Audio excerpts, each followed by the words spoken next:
नमस्कार। हिंदी की कक्षा में आप लोगों का स्वागत है।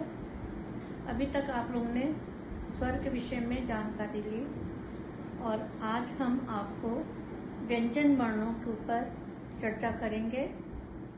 व्यंजन जैसा सभी लोग जानते हैं, व्यंजन खाने पीने का में ही के जो पकवान बनते हैं उनको व्यंजन कहते हैं। और उन व्यंजनों में अगर सब चीज को ना मिलाया जाए, सबका अपना अपना जगह स्थान है, सबका अपना अपना काम है, तो सब मिलकर के जब एक साथ मिल जाते हैं तभी उसका स्वाद भी मिलता है। उसी तरीके से वर्णमाला के अंतर्गत व्यंजन वर्ण जो होते हैं वो क्या होते हैं, उनका महत्व क्या है, वो आज हम संक्षेप में बताएंगे कि व्यंजन वर्ण के कितने भाग हैं और उन सभी भागों की चर्चा हम अलग अलग वीडियो में करेंगे। तो आइए जुड़ते हैं और बोर्ड पर देखते हैं। अब व्यंजन परिवार के सदस्य कौन कौन है। पहला सदस्य है स्पर्श व्यंजन। स्पर्श व्यंजन संख्या में कितने हैं? 25। अब इनको आप ये सोच सकते हैं कि 25 जो सदस्य हैं वो सब मिला के भाई बहन होंगे। सबका अलग अलग स्थान है, सबका अलग अलग काम है। अंतस्थ व्यंजन जो हमारे हृदय के अंदर स्थित है, हृदय में रहते हैं और उनको हम विशेष तौर पर महत्व देते हैं।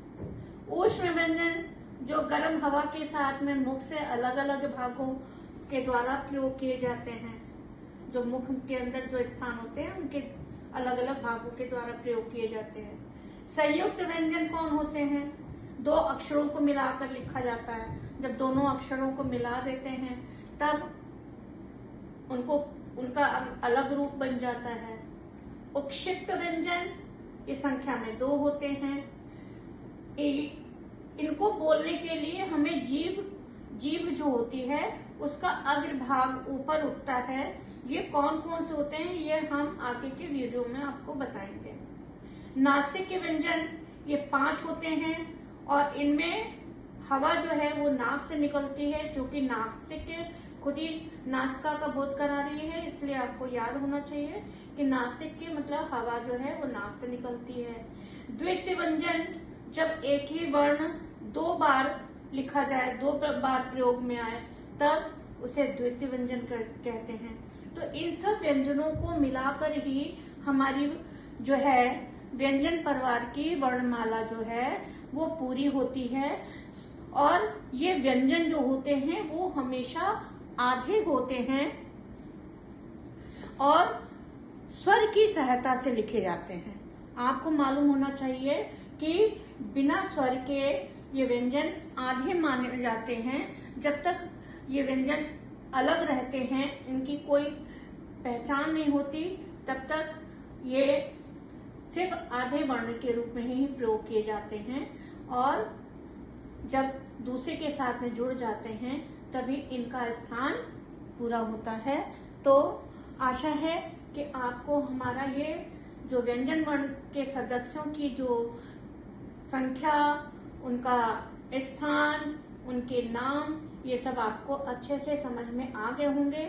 और आपको ये चीज हम बता दें कि ये भाग जो है, जो भी हम व्याकरण संबंधी भाग आपको बता रहे हैं, ये कक्षा 1 से लेकर और प्रतियोगी परीक्षाओं तक इन सब का महत्व है। और इन सब पर जो प्रश्न आते हैं, इन सब जो मुख्य बिंदु हैं, जो हम आपको मुख्य बिंदु बता रहे हैं, अगर आपने इनको अच्छे तरीके से समझ लिया तो आपको पुस्तक खोलने की आवश्यकता नहीं पड़ेगी। आप आम बोलचाल की भाषा में, आप पेपर में, आप कहीं भी लिखा हुआ पढ़ेंगे तब भी आपको इन बातों पर ध्यान जाएगा और आप अभ्यास के तौर पर इनकी सहायता ले सकते हैं।